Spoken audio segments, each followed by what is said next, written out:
نحمده ونصلي ونسلم على سيدنا ومولانا محمد رسوله النبي الكريم المكين الحنين الرؤوف الرحيم. أما بعد فأعوذ بالله من الشيطان الرجيم. بسم الله الرحمن الرحيم. والذين هم للزكاة فاعلون. صدق الله العلي العظيم. عالی وقار حاضرین و ناظرین، آج کا جو میرا موضوع ہے وہ ہے زکوٰۃ. یہ موضوع جتنا حسین ہے، جتنا جمیل ہے اور جتنا پرکشش ہے، اس سے کہیں زیادہ بڑھ کر اس پر اظہار خیال کرنا عصر حاضر کی اہم ضرورت بھی ہے. قرآن مجید فرقان حمید میں زکوٰۃ کا ذکر ایک بار نہیں کئی بار آیا ہے. چنانچہ قرآن مجید فرقان حمید میں اللہ تعالیٰ ارشاد فرماتا ہے والذین هم للزکاة فاعلون. وہ لوگ جو زکوٰۃ ادا کرتے ہیں وہی فلاح پاتے ہیں. جو لوگ زکوٰۃ ادا کرتے ہیں وہی فلاح پاتے ہیں، کامیابی پاتے ہیں. اور قرآن مجید فرقان حمید میں ایک اور مقام پر اللہ تعالیٰ ارشاد فرماتا ہے کہ والذین یکنزون الذھب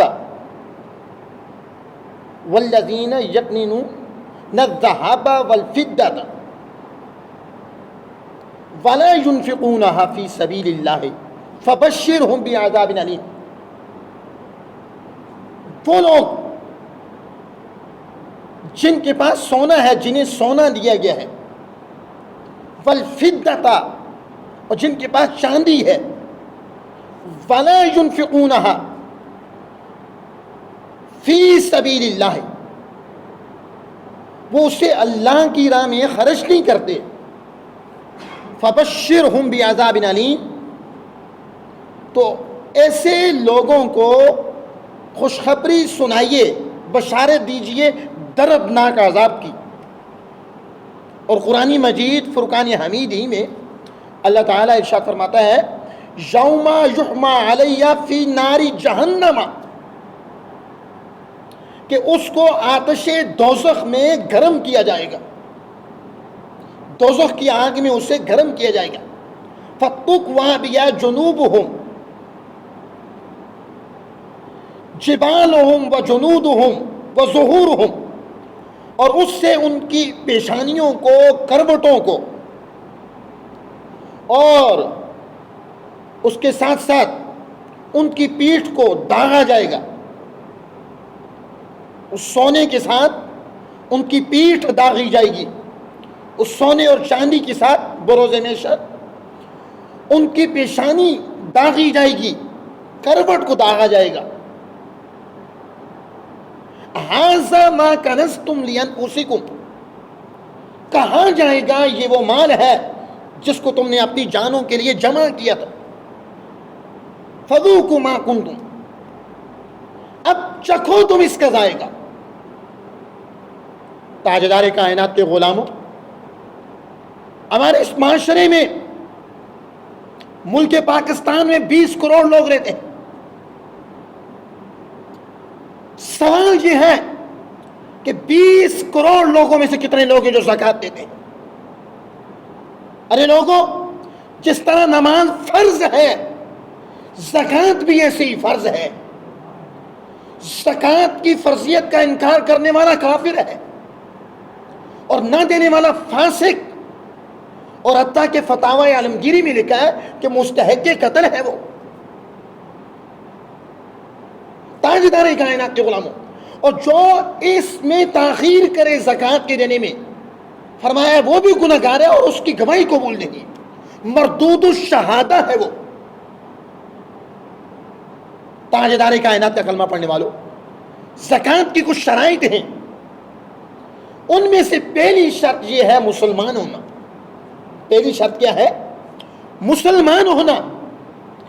دوسری شرط یہ ہے بالغ ہونا. کسی کافر پر زکوٰۃ فرض نہیں، مسلمان پر ہے. مسلمان ہونا دوسری ہے، بالغ ہونا تیسری، یا عاقل ہونا، عقل مند بھی ہو، پاگل پر زکوٰۃ فرض نہیں. بالغ ہو نابالغ پر زکوٰۃ فرض نہیں. اور چوتھی شرط ہے آزاد ہونا. کوئی بندہ غلام ہے اس پر زکوٰۃ فرض نہیں ہے. اور پانچویں شرط یہ ہے کہ صاحب نصاب ہونا. جو مالیت نصاب کو پہنچتی ہے وہ اس میں پائی جا رہی ہو، تو یہ پانچویں شرط ہے. وہ 7.5 تولہ سونا اور 52 تولے چاندی حاجت اصلیہ سے اس کا زائد ہونا، زیادہ ہونا.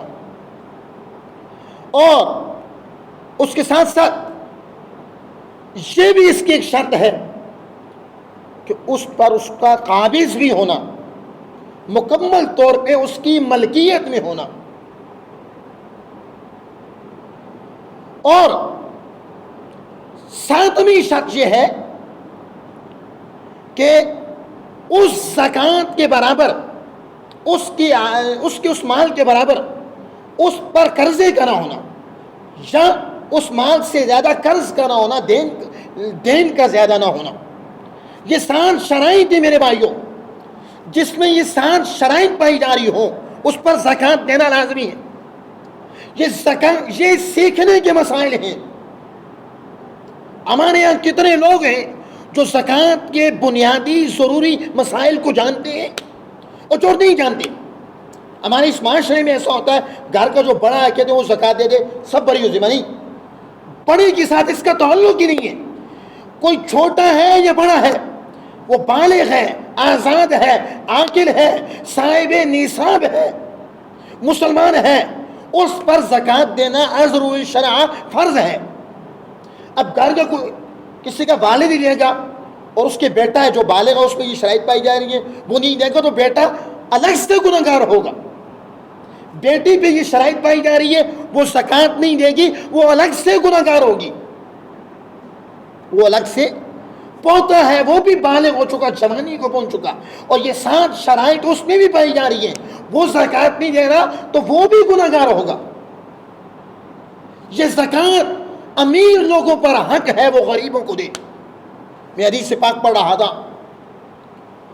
کہ قیامت کے دن غریب لوگ اللہ کے حضور حاضر ہوں گے اور حاضر ہو کے عرض کریں گے، اللہ ان امیروں نے ظلماً ہمارا حق نہیں دیا.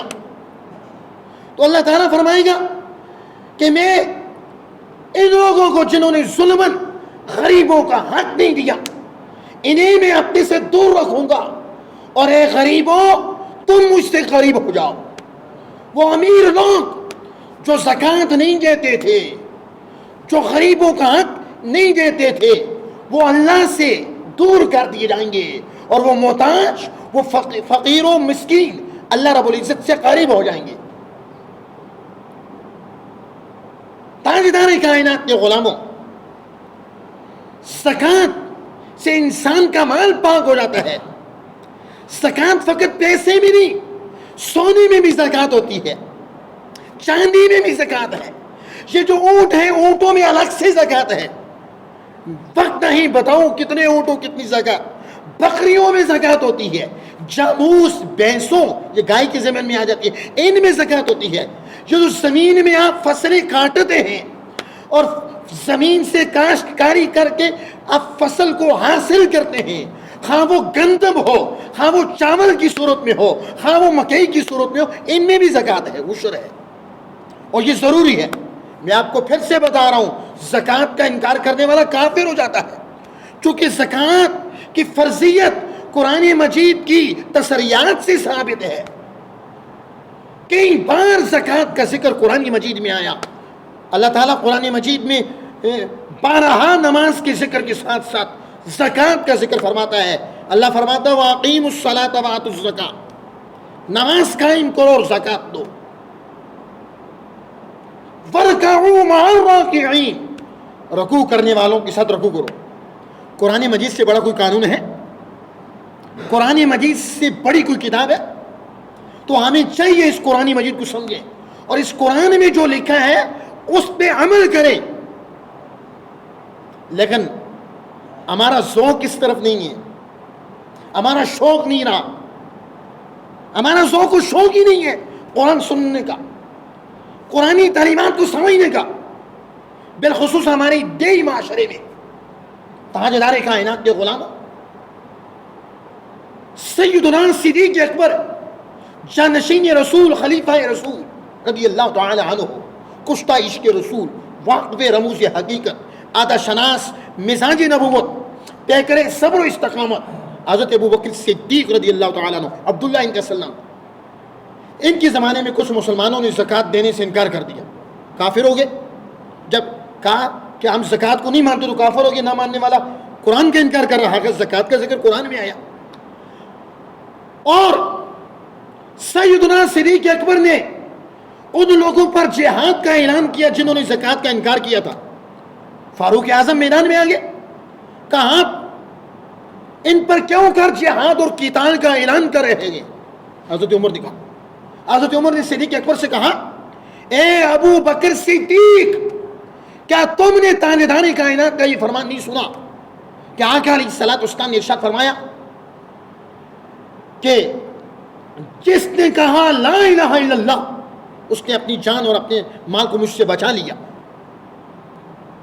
تو یہ حساب والا معاملہ اللہ پہ چھوڑو. اللہ کے بندو, تاجدار کائنات کے غلاموں, سیدنا صدیق اکبر رضی اللہ تعالی عنہ نے فرمایا, میں اس شخص کے خلاف جہاد کرتا رہوں گا جو نماز اور زکوٰۃ میں تفریق کرتا ہے. نماز کو تو مانتا ہے, زکوٰۃ کو نہیں مانتا.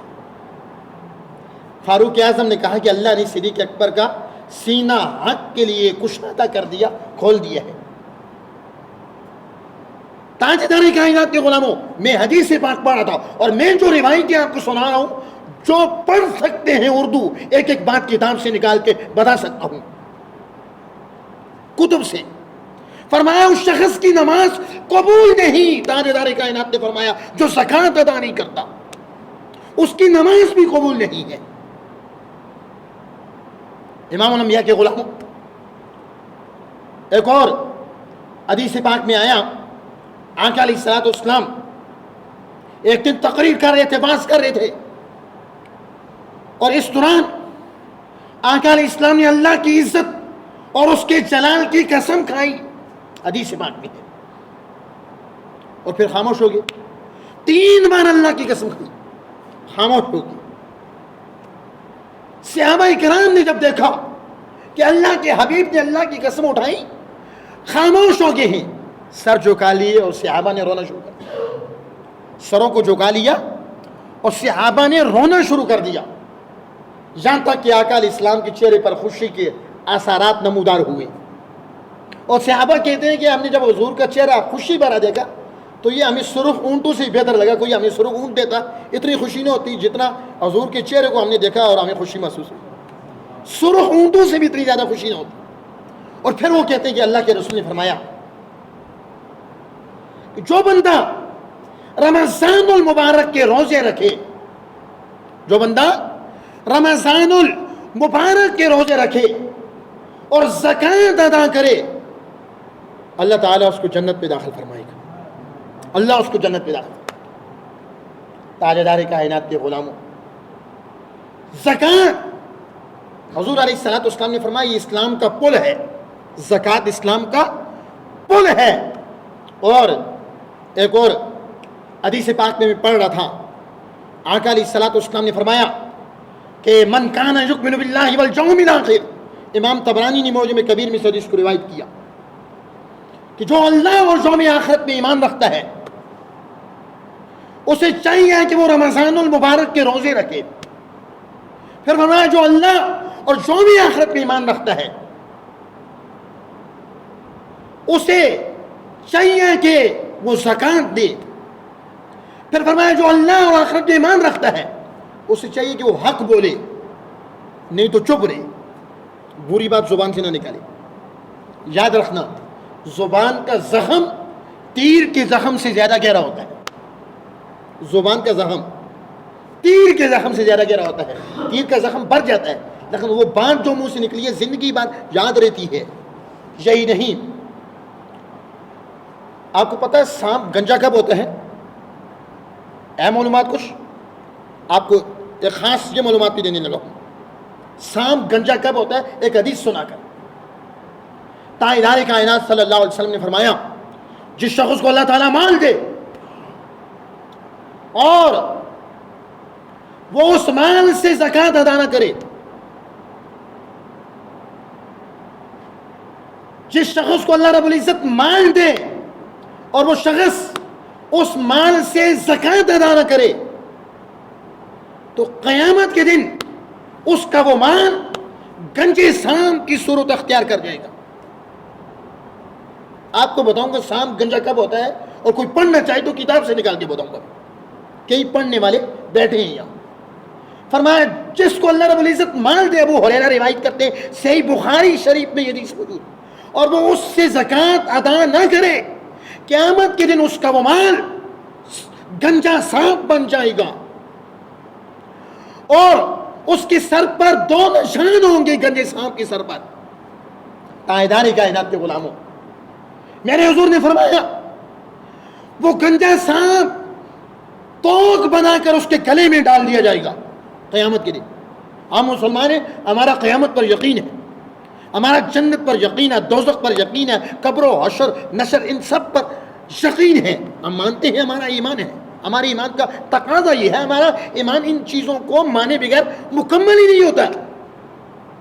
فرمایا وہ مال قیامت کے دن گنجا سانپ بن جائے گا، اور گنجا سانپ بن کے اس کے گلے میں توق بنا کر ڈال دیا جائے گا. توق بنا کر ڈال دیا جائے گا. حضور علیہ الصلوۃ والسلام کے غلاموں، اور پھر وہ گنجا سانپ جس کے سر پہ 2 نشان بھی ہوں گے، اس بندے سے کہے گا میں تیرا مال ہوں، تیرا خزانہ ہوں، میں تیرا مال ہوں، تیرا خزانہ ہوں. تو اس کے بعد آقا علیہ السلام نے بخل پر، بخیل کی مذمت پر قرآن مجید کی ایک آیہ بینہ بھی پڑھی. تاجدار کائنات کے غلاموں، میں پڑھ رہا تھا کتاب میں باہر شریعت میں کہ سانپ جب 1000 سال کا ہوتا نا، اس کے سر پر بال آ جاتے ہیں، اس کے سر پر بال آ جاتے ہیں، اور جب 2000 سال کا ہوتا ہے وہ بال گر جاتے ہیں، وہ گنجا ہو جاتا ہے. اتنی بڑی عمر والا سانپ اس پر مسلط کر دیا جائے گا. ہمیں چاہیے ہم حساب لگائیں. 52.5 تولہ چاندی جس کے پاس ہو اور اس کی ضروریات اصلیہ سے زائد ہو اور اس پر سال گزر جائے تو اس میں سے زکوٰۃ ادا کرنا اس بندے پر لازمی ہے. 1 لاکھ میں سے 2500 روپے زکوٰۃ بنتی ہے. اپنے مال کا 2.5% زکوٰۃ نکالنا یہ ہر مسلمان پر ضروری ہے. 100 روپے میں 2.5 روپے زکوٰۃ ہے. کبھی ہم اس طرف بھی ہماری توجہ مبذول ہوئی کہ ہم میں سے کتنے لوگ ہیں جو زکوٰۃ کو ادا کرتے ہیں، کتنے جو زکوٰۃ ادا نہیں کرتے. تاجدار کائنات کے غلاموں، اور سونا اس کی مالیج یہ ہے کہ 7.5 تولہ سونا کسی بندے کے پاس ہو اور سال بھی گزر جائے، اس پر تو اسلامی تاریخ کے اعتبار کیا جائے گا، سال گزر جائے 7.5 تولہ سونا بندے کے پاس ہے، اس کی حاجت اصلیہ سے وہ زیادہ ہے، اس پر زکوٰۃ دینا بھی لازمی ہے 2.5%. اب کوئی شخص کہتا ہے کسی کے گھر میں تھوڑی سی چاندی ہے، تھوڑا سا سونا ہے، نہ 7.5 تولہ سونا ہے نہ 52 تولے چاندی، تو حساب کیسے ہوگا؟ ان دونوں کی قیمت، چاندی اور سونا ملا کے ان دونوں کی قیمت 7.5 تولے سونے کی قیمت کو پہنچتی ہوئی تب بھی زکوٰۃ آپ پر فرض ہو جائے گی. اگر یہ بھی کوئی کہتا سونا ہے ہی نہیں چاندی بھی نہیں، فقط پیسہ ہے، کیش کا اعتبار ہوگا، اور اس چیز کا اعتبار ہوگا جو آپ کی ضرورت میں استعمال نہیں ہوتی، وہ ساری کیش، وہ سارا پیسہ جو آپ کی ضرورت سے زیادہ تھا اس پہ سال گزر گیا، مال اس میں گھر کی اور تمام چیزیں جن میں سال گزر گیا آپ کے استعمال میں نہیں تھی، اور ان کی قیمت کو جناب معلوم کیا جائے گا کہ ان کی قیمت 7.5 تولہ سونے کی قیمت کو پہنچ رہی ہے، پھر زکوٰۃ بنتی ہے، پھر زکوٰۃ دینا آپ پر لازمی ہے. نہیں دیں گے تو یہ بہت بڑا گناہ کبیرہ ہے. زکوٰۃ کو چھوڑ دینا یہ گناہ صغیرہ بھی نہیں، گناہ کبیرہ ہے. اور ایسے یہ جو زمین میں آج کل آپ لوگ گندم کاٹ رہے ہیں، اگر ٹیوب ویل کے پانی سے آپ زمین کو سیراب کریں پھر ہر 10 کلو میں 1 کلو عشر بنتا ہے. ہر 10 کلو میں 1 کلو. پھر یعنی یہ پھر من میں اگر ٹیوب ویل کے پانی سے آپ سیراب کریں زمین کو تو پھر ہر 10 کلو میں ½ کلو عشر ہے. 1 من میں 2 کلو. اگر بارش کے پانی سے زمین سیراب ہوتی ہے پھر 1 من میں 4 کلو عشر بنتا ہے. زکوٰۃ وہ آپ پر ادا کرنا ضروری ہے. کبھی کسی نے اس کا وزن کیا، فصل کا، مکئی کا، گندم کا، چاول کا، اور پھر یہ جو تقسیم شرعی ہے اس کے مطابق عشر نکالا کبھی کسی نے اور کسی غریب کو دیا. لوگ اندازوں سے بھی دیتے ہیں، اندازہ نہیں بلکہ ناپ کے جو بنتا ہے وہ دینا ضروری ہے. اندازے سے سمجھ نہیں آئے گی کس نے کتنا دیا، کس نے کتنا نہیں دیا، کیسے سمجھ آئے؟ اگر ٹیوب ویل کے پانی سے محنت کے ذریعے آپ یا نہر کے پانی سے آپ خود محنت کے ذریعے زمین کو سیراب کرتے ہیں 1 من میں سے 2 کلو عشر بنتا ہے. اگر آپ محنت کر کے پانی خود نہیں لگاتے، بارش کے پانی سے فصل بڑی ہو رہی ہے اور استفادہ کر رہی ہے تو پھر 1 من میں سے 4 کلو عشر بنتا ہے اور یہ آپ پر ادا کرنا لازمی ہے. تاجدار کائنات کے غلاموں، حضور علیہ الصلوۃ والسلام نے فرمایا کہ جس شخص کے پاس سونا اور چاندی ہو، فضہ کہتے ہیں چاندی کو عربی میں اور ذہب کہتے ہیں سونے کو عربی میں، قرآن مجید میں آیا. جس بندے کے پاس سونا اور چاندی ہو اور وہ ان کا حق ادا نہ کرے، حق کیا ہے؟ ان کی زکوٰۃ دے. حق کیا ہے؟ ان کی طرف سے زکوٰۃ دے. تو وہ سونا اور چاندی کا اگر بندہ حق نہیں ادا کرے گا تو قیامت کے دن آگ کے ٹکڑے اس بندے کے لیے تیار کیے جائیں گے اور ان آگ کے ٹکڑوں کو حدیث میں آیا مزید جہنم کی آگ میں بھڑکایا جائے گا. تاجدار کائنات کا فرمانے اور حدیث کی دوسری بڑی کتاب صحیح مسلم میں یہ حدیث موجود ہے، مسلم شریف میں. انہیں بھڑکایا جائے گا اور بھڑکانے کے بعد ان ٹکڑوں کے ساتھ اس بندے کی کروٹ کو، اس کی پیشانی کو اور پیٹھ کو داغا جائے گا. اور تاجدار کائنات کے غلاموں، یہ اس دن کی بات ہے جب فیصلہ ہو جائے گا. حضور نے فرمایا جس دن کی مقدار 50,000 سال کے برابر ہوگی، اس دن کی بات کر رہا ہوں. اور پھر فرمایا کوئی شخص نہ دیکھے کہ ہاں وہ جنت کی طرف جائے یا جہنم کی طرف. اور اس کے بعد میرے حضور نے فرمایا اگر کسی شخص کے پاس اونٹ ہے، اس کے اونٹوں کا حق ادا نہیں کیا، قیامت کے دن ایک ہموار میدان میں اس شخص کو لیٹا دیا جائے گا، ایک ہموار میدان میں. اور پھر وہ اونٹ آئیں گے اپنے منہ کے ساتھ اس بندے کو کاٹیں گے اور اپنے پاؤں کے ساتھ رونگیں گے. کتنی بڑی وعید ہے زکوٰۃ نہ دینے والوں کے خلاف. یہی نہیں، نبی محترم صلی اللہ علیہ وآلہ وسلم نے فرمایا جس کو اللہ نے بکریاں دی، 1.5 بکریاں، اس نے ان میں سے زکوٰۃ ادا نہ کی، قیامت کے دن اس شخص کو اموار میدان میں لٹا دیا جائے گا. وہ بکریاں آئیں گی، ان میں سے کسی بکری کا سین مڑا ہوا نہیں ہوگا، کوئی بے سینگ بکری نہیں ہوگی، کسی کا سینگ ٹوٹا ہوا نہیں ہوگا، ساری بکریاں سینگ والی آئیں گی. وہ اپنے سینگوں کے ساتھ اس بندے کو ماریں گی جس کو اللہ نے دنیا میں بکریاں دی اور اس کے ان بکریوں کو زکوٰۃ نہ دی، اور وہ اپنے پاؤں کے ساتھ اس بندے کو روندے گی. اسلام کا یہ بھی ایک پہلو ہے زکوٰۃ. لوگ حساب کریں، جس کی جتنی زکوٰۃ بنتی ہے غریب کو دیں. تاجدار کائنات کے غلاموں، حضور علیہ الصلوۃ والسلام کا یہ بھی فرمان علی شان ہے. تاجدار کائنات نے فرمایا جو قوم زکوٰۃ ادا نہیں کرتی ہے، جو قوم زکات ادا نہیں کرتی،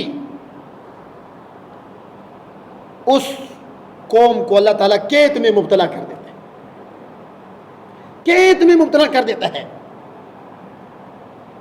اور خشکی اس پر نافذ ہو جاتی ہے۔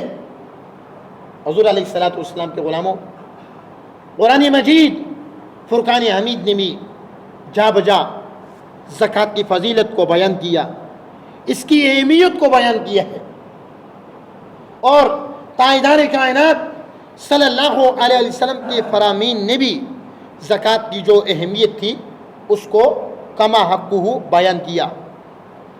تاجدار کائنات صلی اللہ علیہ وسلم کے غلاموں، آپ کسی کو زکوٰۃ دے رہے ہیں، اب آپ کو ایک اور مسئلہ بتاؤں، آپ کسی کو زکوٰۃ دے رہے ہیں، ضروری نہیں ہے کہ آپ اس کو یہ بتائیں یہ زکوٰۃ ہے۔ کئی مجبور ایسے لوگ ہوتے ہیں جو ہوتے تو مجبور ہیں، ضرورت مند تو ہوتے ہیں، لیکن ان کا دل نہیں کرتا کہ وہ زکوٰۃ کا پیسہ لے، ان کا دل نہیں کرتا وہ زکوٰۃ کا پیسہ لے۔ میں نے کہا میں جو بات کہوں گا کوئی پڑھنا چاہے تو اس کو بتا سکتا ہوں۔ تو تاجدار کائنات کے غلاموں، ان کے لیے شرعی مسئلہ یہ ہے، شرعی مسئلہ یہ ہے کہ وہ کسی کو زکوٰۃ دیں تو ضروری نہیں بتائیں یہ زکوٰۃ ہے، یہ بھی کہہ سکتے ہیں یہ بچوں کی مٹھائی ہے، دل میں زکوٰۃ کی نیت کر لیں، دل میں زکوٰۃ کی نیت کر لیں، یہ بھی کہہ دیں کہ اب یہ عیدی ہے، اس کے سامنے زکوٰۃ کا لفظ بھلے آپ استعمال نہ کریں، یہ کہہ دیں کہ یہ ہبہ ہے، آپ نے جو دل میں نیت کی، دل میں جو نیت کی اس کے مطابق آپ کی زکوٰۃ ادا ہوگی۔ اور اگرچہ آپ جس کو زکوٰۃ دے رہے ہیں اس کو آپ نے نہیں بتایا کہ زکوٰۃ میں تجھے دے رہا ہوں، اور زکوٰۃ میں بھی آئے ہمارے لوگ، بہت سارے لوگ مدرسوں کی طرف جاتے ہیں تو ہاں اہلیان یا مدرسہ کے پاس آج کسی چیز کی کوئی کمی نہیں ہے، 20 سالہ لائف میں نے مدرسے میں گزاری، امیر ترین لوگ ہوتے ہیں۔ آپ اپنے رشتہ داروں میں کسی غریب کو دیکھیں، آپ کی زکوٰۃ کا سب سے بڑھ کر مستحق آپ کے رشتہ داروں میں کوئی غریب ہے، پہلے وہ ہے بعد میں دوسرے ہیں، صدقہ فطر سرسایہ ہے، بعد میں باہر کے لوگوں کو دیں، پہلے رشتہ داروں میں کوئی غریب ہے، کوئی مالی طور پہ کمزور ہے، کوئی بے روزگار ہے، اس کو جا کے دیں۔ اور یہی نہیں، اب تاجدار کائنات صلی اللہ علیہ وسلم کے غلاموں، حضرت سیدنا موسیٰ علیہ السلام کا زمانہ تھا، قارون کو آپ جانتے ہیں، قارون کا نام سن رکھے ہیں، سیدنا موسیٰ علیہ السلام کے زمانے میں ایک آدمی، جی ہاں یہ موسیٰ علیہ السلام کا چچا زاد بھائی تھا، بہت بڑا عالم بھی تھا، بہت بڑا یہ زاہد بھی تھا، اور با اخلاق بھی تھا، بڑا خوبصورت بھی تھا۔ تو اس کو اللہ تعالیٰ نے بہت زیادہ مال دیا۔ جب اللہ نے اس کو مال دیا، کچھ روایات میں آتا اتنا مال دیا کئی اونٹ اس کے خزانوں کی چابیاں اٹھا کے جایا کرتے تھے، اتنا مال تھا اس کے پاس۔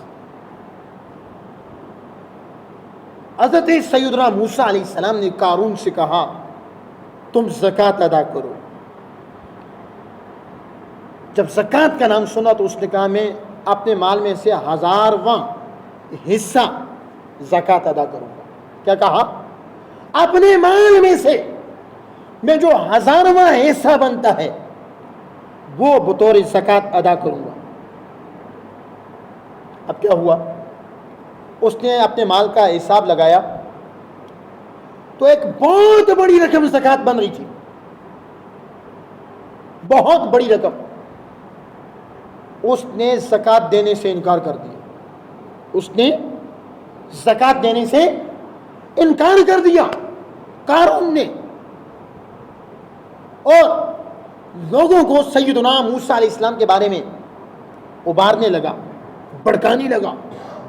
تھا سگے چچا کا بیٹا، تھا سیدنا موسیٰ علیہ السلام کا چچا زاد۔ تاجدار کائنات کے غلاموں، اب کیا ہوا؟ ایک دن حضرت موسیٰ علیہ السلام لوگوں سے خطاب کر رہے تھے، موسیٰ علیہ السلام لوگوں سے خطاب کر رہے تھے۔ دوران خطاب وہی قارون کھڑا ہو گیا اور کھڑا ہو کے حضرت سیدنا موسیٰ علیہ السلام سے کہنے لگا کہ آپ نے فلاں عورت سے بدکاری کی ہے اور آپ لوگوں کو واعظ کر رہے ہیں. اللہ کے نبی پہ بڑے مجمع میں الزام لگا دیا, اور جس شخص نے لگایا اس کا نام قارون تھا. قرآن مجید میں اس کا نام آیا, قارون نام تھا. الزام کیوں لگایا؟ اس لیے الزام لگایا, حضرت موسیٰ علیہ السلام نے اس سے کہا کہ تم زکوٰۃ ادا کرو. الزام لگایا تو بڑا پیسہ بن رہا تھا. اس نے کہا اتنا پیسہ زکوٰۃ دوں تو یہ تو اچھا خاصا مال ضائع ہو رہا ہے. حالانکہ وہ نادان بے خبر تھا کہ زکوٰۃ سے مال ضائع نہیں ہوتا, اس سے مال پاک ہو جاتا ہے, مال میں طہارت آ جاتی ہے, پاکی آ جاتی ہے. یہ منفی سوچ اور مذموم سوچ ہے کہ زکوٰۃ سے مال میں کمی آتی ہے. کمی نہیں آتی, مال میں پاکی آتی ہے. تاجدار کائنات کے غلاموں, سیدنا موسیٰ علیہ السلام نے کہا جو تم پر مجھ پر ایک مذموم الزام لگا رہے ہو, اس عورت کو بلاؤ. اس عورت کو حضرت موسیٰ علیہ السلام کے سامنے بلایا گیا. نبوت کا جلال بھی تھا, اللہ کے سچے نبی بھی تھے, جلالی پیغمبر تھے. حضرت سیدنا موسیٰ علیہ السلام نے اس عورت سے مخاطب ہو کر کہا, اے عورت, سچ سچ بتا معاملہ کیا ہے, کیا معاملہ ہے؟ یہ بندہ قارون مجھ پہ ایک گھٹیا الزام لگا رہا ہے. تاجدار کائنات کا کلمہ پڑھنے والوں, اس عورت نے جب حضرت سیدنا موسیٰ علیہ السلام کی گفتگو کو سنا, وہ عورت موسیٰ علیہ السلام کا جلال برا خطاب سن کے کانپنے لگی. وہاں پہ لوگ بھی کانپنے لگے, اس قدر حضرت موسیٰ علیہ السلام جلال میں تھے. اس عورت نے بڑے مجمع میں اور جلسے میں کہا, اے اللہ کے پیارے پیغمبر, یہ جو قارون ہے بدبخت, اس نے مجھے بہت سارے پیسے مال دیا, کہا کہ تو موسیٰ علیہ السلام پر ایک بڑے گناہ کا الزام لگانے کے لیے تیار ہو جا. میں کہوں گا موسیٰ علیہ السلام نے ایسا کیا ہے, تو کہنا ہاں ایسا کیا ہے. مان دے کہ اس وقت کے قارون نے حضرت موسیٰ علیہ السلام پر الزام لگوا دیا. سو جب اس عورت نے بڑے مجمع میں قارون کے اس راز کا اظہار کر دیا, اللہ کے پیغمبر تھے حضرت موسیٰ علیہ السلام, پیغمبر کی گستاخی کرنے والا کافر ہے, بے ادبی کرنے والا اس کا ایمان بھی مقبول نہیں, اس قوم کی نماز قبول نہیں ہوتی, کوئی عبادت قبول نہیں ہوتی جس قوم میں پیغمبر کا ادب نہ ہو. پیغمبر کوئی عام بندہ تھوڑی ہو سکتا ہے, پیغمبر اللہ کے چونیدہ لوگ ہوتے ہیں, اور محمد صلی اللہ علیہ وسلم آخری پیغمبر ہیں, ان کے بعد کسی نے نبی نہیں ہونا. جو یہ شک کرے کہ حضور کے بعد بھی کوئی پیغمبر آئے گا, وہ بھی کافر ہے. اللہ کے پیغمبر نے جب اس کا یہ الزام دیکھا, اور وہ الزام پر جو اس نے جس کو گواہ بنایا تھا اس سے سچ سچ بتا دیا, تو حضرت موسیٰ علیہ السلام نے دعا کی, اے اللہ, اس نے تیرے پیغمبر پر الزام لگایا ہے تو اس کو زمین میں دسا دے. ارے لوگوں, حضرت موسیٰ علیہ السلام کے ہاتھ اٹھنے کی دیر تھی, وہ زمین میں دسنا شروع ہو گیا. اور موسیٰ علیہ السلام نے لوگوں سے کہا, لوگوں, تم میں سے جو لوگ قارون کے ساتھ ہیں اس کے ساتھ چلے جائیں, جو میرے ساتھ ہے میرے ساتھ آ جائیں. سوائے 2 آدمیوں کے کوئی بھی قارون کے ساتھ نہیں گیا. فقط 2 آدمی اس قارون کے ساتھ چلے گئے جس نے حضرت موسیٰ علیہ السلام پر فقط اس لیے الزام لگایا تھا, موسیٰ علیہ السلام نے اس کو زکوٰۃ کا کہا تھا.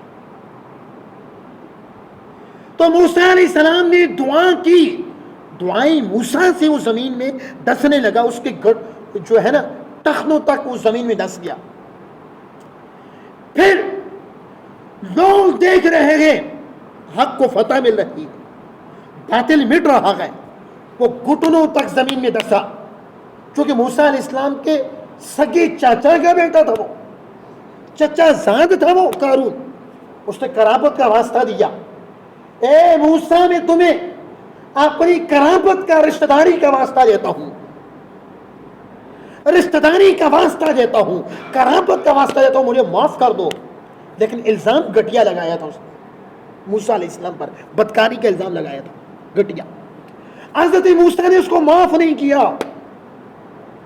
وہ پھر سینے تک ڈنسا، حتیٰ کہ پھر منہ تک، پھر وہ سارا زمین میں دس گیا۔ قارون کیا ہو گیا؟ زمین میں دس گیا، اس کے ساتھ جو دو آدمی تھے۔ اچھا یہ جو قارون تھا، میں نے کتاب میں پڑھا، تفسیر میں پڑھا کہ اس کا جو گھر تھا وہ سونے کا بنا ہوا۔ اب آپ اندازہ لگائیں کتنا امیر تھا، اس کا گھر سونے کا بنا ہوا تھا۔ بارہا میں نے پڑھا، ابھی بھی میں باقاعدہ کتاب میں پڑھ کے آیا کہ تفسیر ساوی میں لکھا ہے اس کا گھر سونے کا بنا ہوا تھا۔ تو تاجدار کائنات کے غلاموں، اس کے ساتھ جب وہ سارا دس گیا زمین میں، دو آدمی جو اس کے ساتھ گئے تھے، ان دو آدمیوں نے کہا کہ موسیٰ علیہ السلام نے اس کو دعائے ضرر اس لیے دی کہ موسیٰ علیہ السلام کی نظر اس کے سونے کے گھر پر تھی، معاذ اللہ۔ کہا موسیٰ علیہ السلام کی نظر اس کے خزانے پر تھی۔ روایات میں آتا کہ 70 اونٹ، کچھ روایات میں یوں بھی آیا کہ اس کے خزانے کی چابیاں اٹھا کے چلا کرتے تھے، اتنا مالدار تھا۔ ان دو آدمیوں نے موسیٰ علیہ السلام کی پھر دل آزاری کی کہ موسیٰ علیہ السلام کی نظر اس کے مال پر ہے، تب اس کو نسا دیا۔ حضرت سیدنا موسیٰ علیہ السلام نے پھر دعا کی، اس کا وہ مکان اور اس کا وہ سارا خزانہ وہ بھی زمین میں دس گیا۔ اور پھر حضرت موسیٰ علیہ السلام نے دعا کی، وہ جو دو آدمی حضرت موسیٰ علیہ السلام کو یہ کہہ رہے تھے کہ موسیٰ علیہ السلام کی نظر اس کے مال پر ہے، وہ دو آدمی بھی زمین میں دس گئے۔ تو تاجدار کائنات صلی اللہ علیہ وآلہ وسلم کے غلاموں، میں ریاض الصالحین ایک حدیث کی کتاب اس میں پڑھ رہا تھا کہ ابن آدم کا پیٹ فقط مٹی ہی بھر سکتی ہے، نبی پاک کا یہ فرمان ہے۔ انسان ہری سے لالچی ہے۔ نبی پاک صلی اللہ علیہ وآلہ وسلم نے فرمایا اس آدمی کے پاس ایک پہاڑ سونے کا ہو، ایک پہاڑ سونے کا ہو، اس کی کوشش ہوگی اس جیسا ایک پہاڑ اور بھی ہونا چاہیے۔ پیارے بھائیوں، یہ مختصر سی زندگی ہے، یہ مال ادھر ہی رہ جائیں گے، یہ کار ادھر ہی رہ جائیں گے، یہ زمینیں ادھر ہی رہ جائیں گی۔ شیخ سعدی فرماتے ہیں کہ ایک بندہ گھر بناتا ہے، بڑا عالی شان و بنگلہ بناتا ہے اور لوگوں کی آنکھوں آرائی بھی مارتا ہے، جہاں تک کہ جب وہ بنگلہ تیار ہو جاتا ہے اس کو موت واقع ہو جاتی ہے، پھر اس کی آل اولاد رہتی ہے، جس نے بنایا نہیں ہوتا، بنایا کسی اور نہیں ہوتا ہے۔ اور تاجدار کائنات کے غلاموں کو فرماتے ہیں کہ پھر قبر میں اور آخرت میں پوچھ گچھ اس سے ہوتی ہے جس نے بنایا ہے۔ بنائی کوئی، رہے کوئی، اور پوچھ گچھ کسی اور سے ہو۔ تو آج کا جو ہمارا موضوع تھا وہ زکوٰۃ تھا۔ تاجدار کائنات صلی اللہ علیہ وسلم نے زکوٰۃ کو اسلام کا پل قرار دے دیا اور زکوٰۃ کا انکار کرنے والوں کو کافر قرار دے دیا، اور زکوٰۃ نہ دینے والے جو زکوٰۃ نہ دے، جس پر زکوٰۃ فرض ہو جائے، فرمایا وہ قوم قید میں مبتلا ہو جائے گی۔ تو آپ میں سے ہر ایک شخص جو یہ سمجھتا کہ وہ مالدار ہے، جس کی مالیت جو میں نے شرائط آپ کو ساتھ بتائیں وہ نصاب کو پہنچ دی ہیں، اور اس پر اگر وہ سال میں گزر گیا ہے تو وہ ضرور زکوٰۃ ادا کر کے کسی فقیر مسکین ابن السبیل کو دے دے۔ اگر وہ نہیں دے گا تو دوسری روایت میں آقا علیہ الصلوۃ والسلام نے فرمایا زکوٰۃ نہ دینے والی کی نماز بھی قبول نہیں ہوگی۔ تاجدار کائنات صلی اللہ علیہ وسلم کے غلاموں، سونا گھروں میں رکھنا منع نہیں، عورتوں کے لیے جائز ہے، وہ استعمال کر سکتی ہیں، مردوں کے لیے حرام، لیکن سونے کی زکوٰۃ ہوتی ہے۔ چاندی کی ایک انگوٹھی مرد بھی پہن سکتے ہیں، ایک سے زیادہ پہننے کی اجازت نہیں ہے مردوں کو بھی، لیکن چاندی اگر 52.5 تولے کی مقدار کو پہنچتی ہو تو اس پر زکوٰۃ ہے، ہمیں اس کی جو زکوٰۃ بھی ادا کرنی ہوگی۔ اور فقط سونا چاندی ہی نہیں، کوئی شخص یہ سمجھے کہ سونا چاندی ہوتا بھی زکوٰۃ نہیں، آپ کی ہر وہ چیز جو آپ کی ضرورت سے زیادہ ہے، حاجات اصلیہ سے زیادہ ہے، اس کی قیمت کا بھی اعتبار کیا جائے گا